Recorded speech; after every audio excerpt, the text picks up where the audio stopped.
My beast looks very fetching.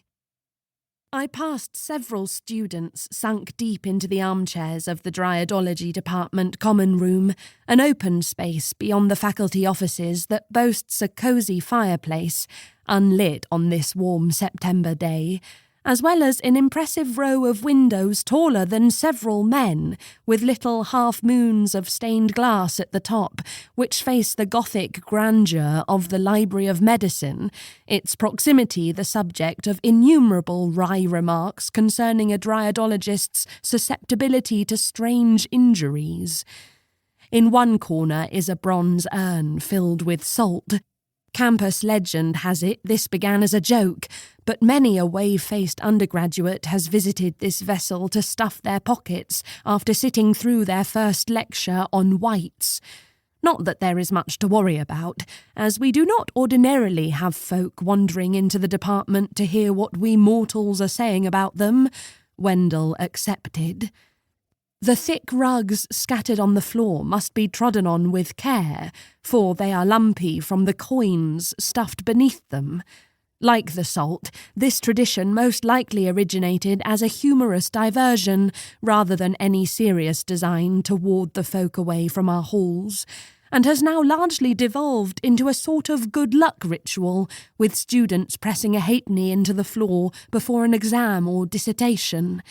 Less superstitious young scholars have also been known to raid this lowly hoard for pub money. Shadow gave a happy grunt when we stepped outside. He is ordinarily a quiet dog, and plunged into the sunlit grass, snuffling about for snails and other edibles.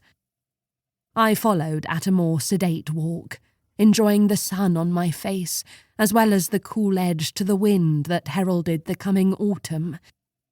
Just past the main Dryadology building was the ivy-clad magnificence of the Library of Dryadology, which overlooks a lawn dotted with trees known in this part of Britain as faerie favourites, yew and willow. Several students were napping beneath the largest of these, a great hoary willow believed, erroneously, I'm afraid, to be the home of a sleeping leprechaun who will one day awaken and stuff the pockets of the nearest slumberer he encounters with gold. I felt a pleasant sense of kinship as I passed into the shadow of that library. I can hear Wendell mocking me for having familial feelings for a library, but I don't care. It's not as if he reads my personal journals, though he is not above teasing me for continuing the journaling habit after we left Useland.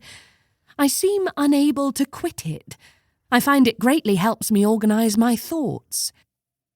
I continued to gaze at the library as the path rounded a corner, unwisely, as it happened, for I collided with a man walking in the opposite direction, so forcefully I nearly lost my footing.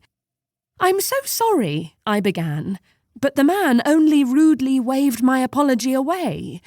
He was holding a great quantity of ribbons in his hands, which he seemed to be in the process of tying together.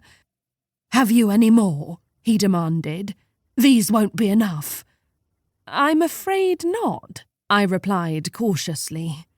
The man was dressed oddly for the weather, in a long, fur-lined cloak and tremendous boots extending to his knees. In addition to the ribbons in his hands, he had a long chain of them looped multiple times round his neck, and more spilling from his pockets. They were a highly eclectic assemblage, varied in both colour and size. Between the ribbons and his considerable height, the man had the look of a maypole given human form. He was perhaps in the latter stages of middle age, with mostly brown hair, a shade or two lighter than his skin, as if bleached by the elements, and a scraggly white beard. "They won't be enough for what?" I inquired. The man gave me the most inexplicable glare. There was something familiar about that look that I could not put my finger on, though I was certain I had never met this strange person before. I felt a shiver glide along my neck like the brush of a cold fingertip. "The path is eternal," he said.